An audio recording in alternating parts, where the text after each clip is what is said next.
آج ہماری حالت یہ ہے کہ غیر بھی ہمیں تانے دے رہے ہیں. میرا ایک دوست پچھلے دنوں کے اندر ننکانہ صاحب گیا تو وہ مجھے آ کر کے جو کہانی سنانے لگا، اس کی آنکھوں میں نمی تھی اور اس کے لہجے میں بے پناہ درد تھا. کہنے لگا کہ مجھے شوق دامن یہ ہوا کہ میں یہاں سکھوں کا گردوارہ بھی دیکھوں. کہتے میں اسی شوق میں ان کا گردوارہ دیکھنے چلا گیا. تو جب گردوارے کی سیڑھیاں آئیں تو میں جوتے اتارے اور میں سوچ رہا تھا کہ ان کو سمیٹ کے کہاں سنبھالوں. تو ایک شخص آگے بڑھا اور مجھے کہنے لگا کہ آپ تسلی سے جائیں، یہ گردوارہ ہے، مسلمانوں کی مسجد نہیں ہے. تو کہتا کہ میرا کلیجہ پھٹنے لگا کہ ہم اس قدر اخلاقی پستی کا شکار ہو گئے ہیں، کیونکہ جواب تو میرے پاس نہیں تھا جو اس کو میں دے سکتا، کیونکہ ہماری حالت بہن ہی یہی ہے. تو کہتا ہے کہ میرا کلیجہ کٹنے لگا کہ ہم اس پستی اور اس ذلت کے مقام پہ چلے گئے ہیں. اب ہمارے ملک کے اندر جو ہمارے ذمی ہیں وہ بھی ہم کو جو ہے وہ تانا دے رہے ہیں، اور ہمارے مستامن بھی ہم کو تانا دے رہے ہیں، اور ملک کے اندر بھی ہم کو ذلت اور رسوائی کا سامنا کرنا پڑ رہا ہے. یہ ہماری ذلت اور رسوائی کی مثالیں ہیں. ہماری اخلاقی پستی اور زبوں حالی نے ہم کو کہیں کا نہیں چھوڑا ہے. میں بہت پرانی کہانی نہیں سنانے لگا آپ کو، یہ قرون اولیٰ کی کہانی نہیں ہے. یہ کہانی جو ہے وہ صحابہ کے زمانے کی بھی نہیں ہے. یہ کہانی جو ہے وہ تابعین کے بھی دور کی نہیں ہے، محدثین کے دور کی بھی نہیں ہے. یہ سری سختی کے زمانے کی کہانی بھی نہیں ہے. یہ جنید بغدادی کے دور کی بھی نہیں ہے. ہاں یہ مجدد الف ثانی کے زمانے کی کہانی بھی نہیں ہے. یہ کل کی بات ہے. ہم دور غلامی میں تھے، ہمارے اوپر انگریز حکومت کر رہا تھا. ایک انگریز افسر شاہی مسجد دیکھنے کے لیے آیا، اور جب چبوترے کے اوپر چڑھا تو ایک گداگر نے اس کے آگے ہاتھ پھیلایا. اس نے بٹوا نکالا اور اس کی ہتھیلی میں کچھ پیسے رکھے. دوبارہ وہ جیب میں بٹوا ڈالنے لگا تو بٹوا اس کے ہاتھ سے گر گیا اور وہ بے توجہی میں اندر چلا گیا. اس گداگر نے آگے بڑھ کے اس بٹوے کو پکڑ لیا. خیال تھا یہ واپس آئے گا تو میں اس کو بٹوا دے دوں گا، لیکن وہ کسی اور دروازے سے نکل گیا اور یہ منتظر رہا. وقت گزرتا رہا. 1 سال گزرنے کے بعد وہ دوبارہ پھر آیا. اس کا کوئی دوست اسے ملنے آیا تھا انگلستان سے، اس کو شاہی مسجد دکھلانے کے لیے وہ پھر آیا. یہ گداگر وہاں بیٹھا ہوا تھا. اس نے پہچان لیا. کہا صاحب 2 لمحوں کے لیے رکیے، مجھے آپ سے ضروری کام ہے. دوڑا دوڑا گیا، قریب ہی گھر تھا، وہاں سے وہ بٹوا اٹھا لایا. اس میں بہت زیادہ جو ہے وہ پیسے تھے. کہا یہ 1 سال قبل آپ آئے تھے، آپ کو یاد ہو نہ یاد، آپ کا یہ بٹوا گر گیا، میں ڈھونڈتا رہا، آپ مل نہ پائے. اس نے جب دیکھا، وہ ایک کبھی بٹوے کے اندر رقم کو دیکھے، کبھی گداگر کے چہرے کو دیکھے، پھر اس سے رہا نہ گیا. اس نے کہا تو گداگر ہے اور تو ایک ایک پائی صبح سے شام تک اکٹھی کرتا ہے، اتنی رقم تجھے اکٹھی مل گئی تو تو اس رقم سے اپنا گھر بنا سکتا تھا، کاروبار سیٹ کر سکتا تھا، اور 1 سال ہو گیا تو میرا انتظار کرتا رہا. اس نے کہا بابو بات رقم کی نہیں ہے، تو عیسائی ہے اور میں مسلمان ہوں.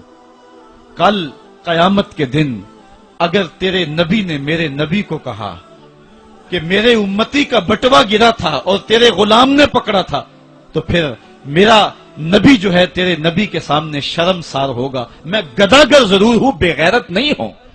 میں نہیں چاہتا کہ میرے نبی کو تیرے نبی کے سامنے شرمندگی ہو. یہ تو گداگروں کی کہانی ہے. آج شاہوں کی کہانیاں سناؤں تو کلیجہ منہ کو آئے. آج وزیروں کی کہانیاں سناؤں تو کلیجہ پھٹنے لگے. آج آیان سلطنت پہ براجماں تخت شاہی پہ بیٹھے ہوئے آج یہ وزراء، آج یہ افسر، آج یہ وڈیرے، ان کی کہانیاں چھیڑ بیٹھوں تو کلیجہ پھٹنے لگے. جب میں کہتا ہوں الہی میرا احوال دیکھ، حکم ہوتا ہے اپنا نامہ اعمال دیکھ.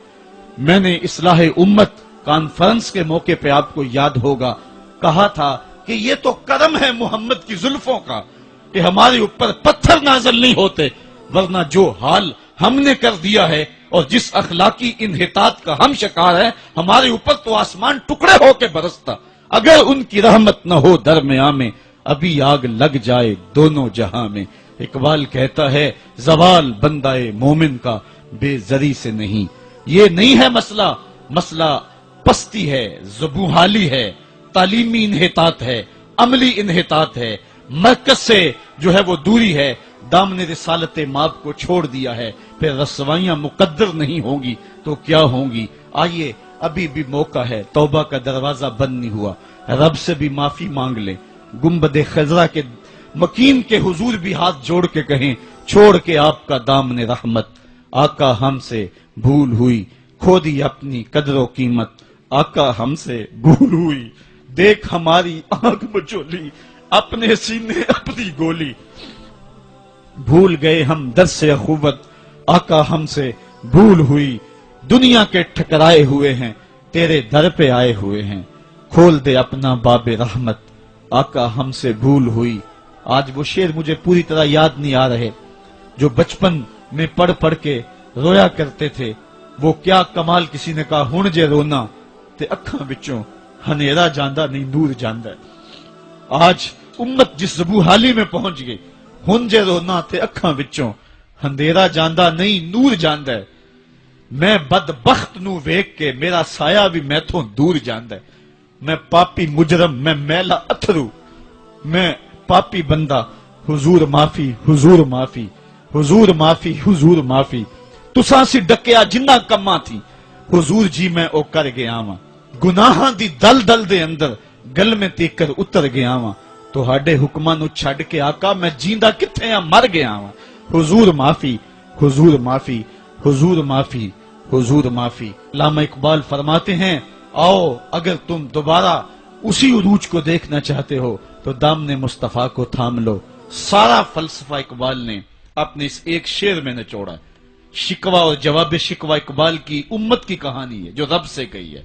شکوے میں کہتا ہے تیرے کعبے کو جبینوں سے بسایا ہم نے، نو انسانی کو غلامی سے چھڑایا ہم نے، پھر بھی ہم سے گلا ہے کہ وفادار نہیں، ہم وفادار نہیں، تو بھی تو دلدار نہیں۔